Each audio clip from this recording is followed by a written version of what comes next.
Hey guys, Solar here, back again with another action figure review. Today we'll be taking a look at the DC Multiverse Walmart exclusive, oh boy, Vampire Joker, brought to us by the fine folks over at McFarlane Toys. Now, this guy's been out for a hot minute. In fact, I got him, I think, for, if not around my birthday, which is April 24th. For those of you new to the channel and don't know when yours truly was conceived. Well, technically not conceived, but given birth to by my lovely mother. That said, I've had this guy for a hot minute now, and I'm sure a lot of you have as well. And this guy's old news, and you probably don't care about it anymore, but I care about it. It's still kind of the spooky season. I know some of my South American viewers are probably celebrating Dia de los Muertos, which is Day of the Dead. And that's a holiday I wish was a little bit more popular here in the U.S. I mean, it's pretty popular. You know, we do have quite the Latin Hispanic population ourselves here in the States, but I think Dia de los Muertos gets a little bit overlooked by Halloween and Thanksgiving, if you ask me. So, in honor of that, and in honor of the spooky season that is Halloween here in the States, we are going to continue the Halloween Spooktacular a little bit into November. Not too far. I want to make this a month-long thing because we did do a lot in the month of October. But I figured we'd take a look at these Vampire DC Multiverse offerings from the fine folks over at McFarlane Toys. So, cutting right to the chase and getting into the meat and taters of this review. Slapping the camera right upside the face. I'm not cutting that out either. The Joker comes, of course, with a collectibles trading card. You thought old habits die? Then you are wrong. There's a look at the bio on the back, but I don't think this really explains the comic all that well. And quite frankly, even though me and my good buddy T-Biz have been checking out this comic, I kind of don't know how they got turned into vampires still. Is Dracula involved with this? Is it Batman's fault? Again, because it always seems to be Batman's fault. I think the Green Lantern, Hal Jordan specifically, was the first one to be infected by the vampire virus. So, you know, where did he get it from? Is it an alien thing? Is it like the movie Underworld? Is it something else? I don't know. Somebody explain to me in the comments below what's going on here, because I'm very curious. We all know what curiosity does to cats. Thankfully, I'm not a cat. That said, he also comes with this big old friggin' hammer mallet smack you upside the head thing, which has a creepy little face there. It kind of looks like Pinocchio. More like the creepy Netflix Tim Burton version as opposed to the beloved Disney version we all know and love that got cocked out by a whale. Of course, he can hold that in his hand. That said, he of course has the trademark hockey puck display stand we're used to seeing with all McFarlane Toys releases. At this current time, anyways. For those of you watching this in the future, it is the calendar year 2023. So, if, you know, 2026 comes around and Todd Father's like, listen up, we're doing away with the hockey puck display stands to include extra hands and heads in the package, then, you know, don't be a jerk in the comments, alright?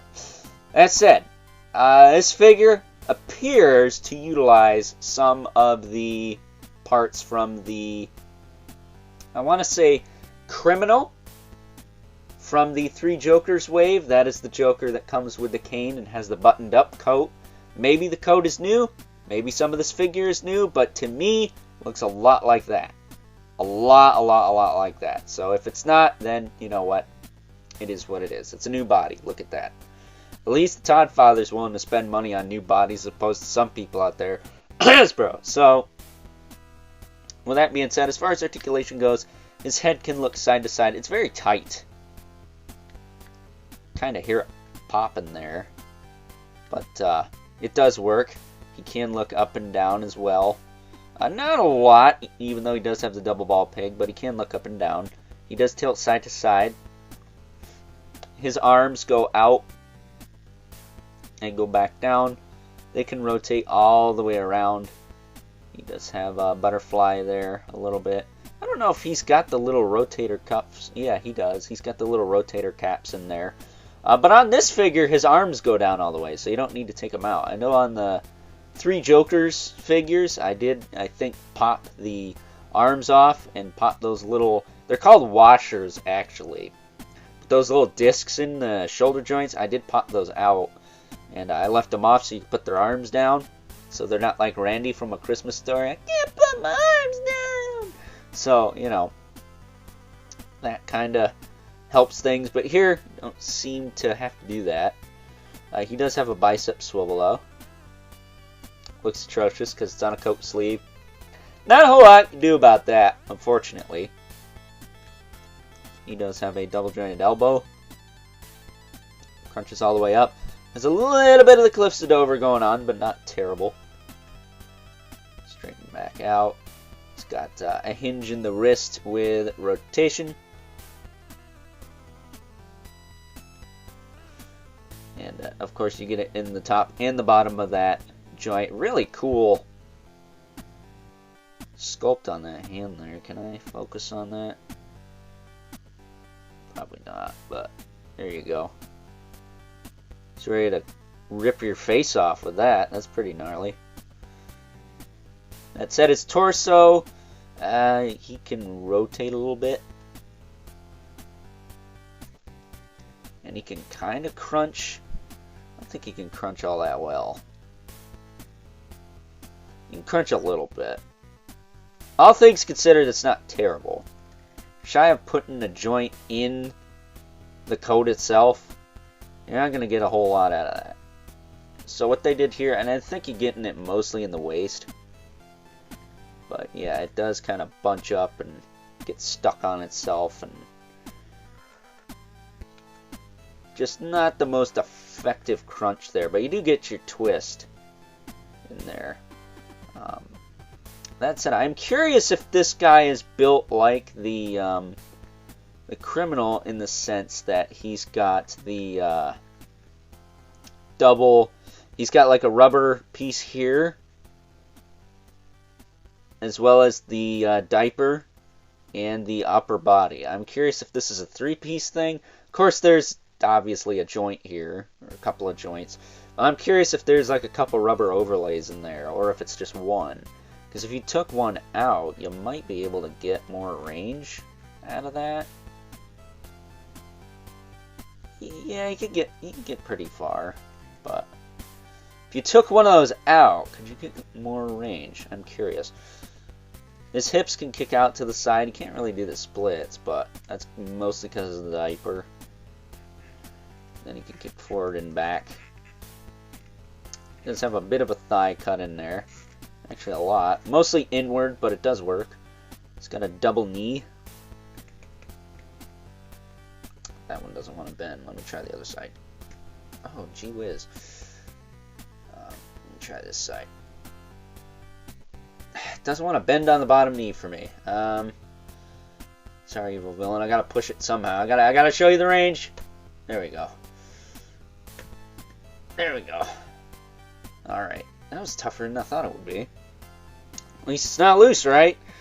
A little bit of Cliffs of Dover going on. Not really cliffs, but just like kind of cuts and things. I think they still could polish things up there, but not terrible. We've seen worse. Trust me, we've seen way worse in this line.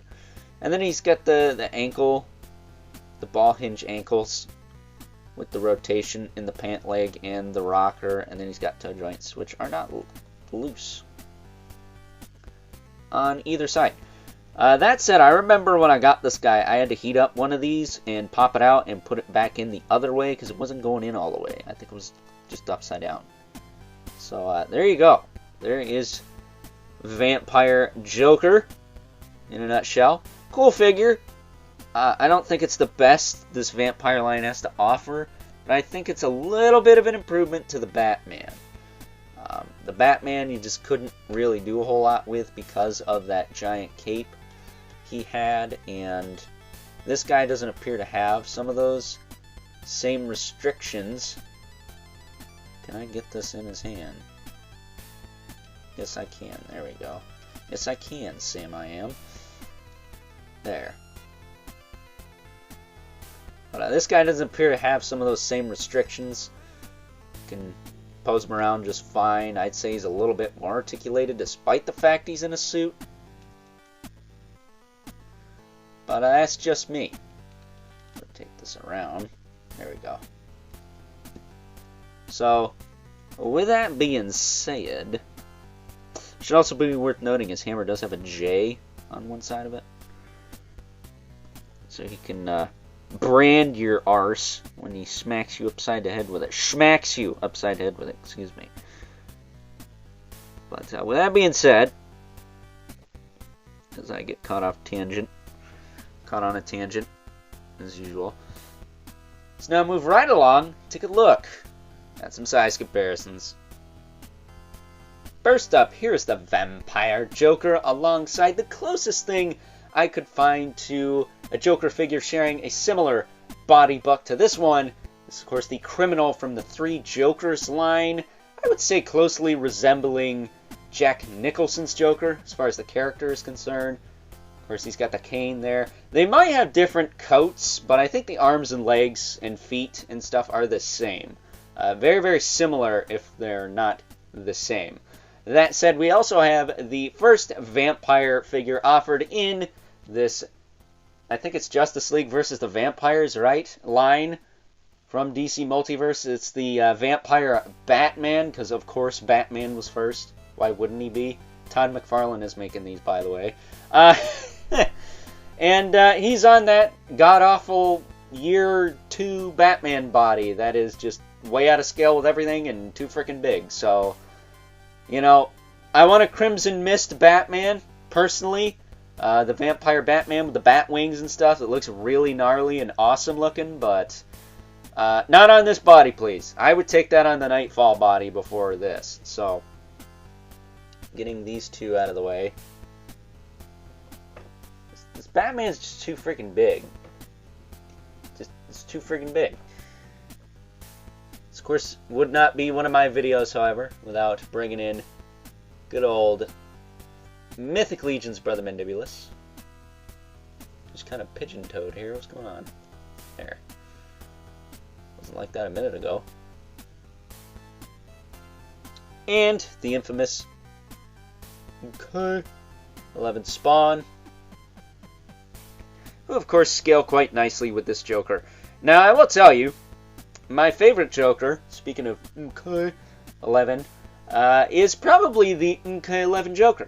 I really like that figure. I don't know what it is.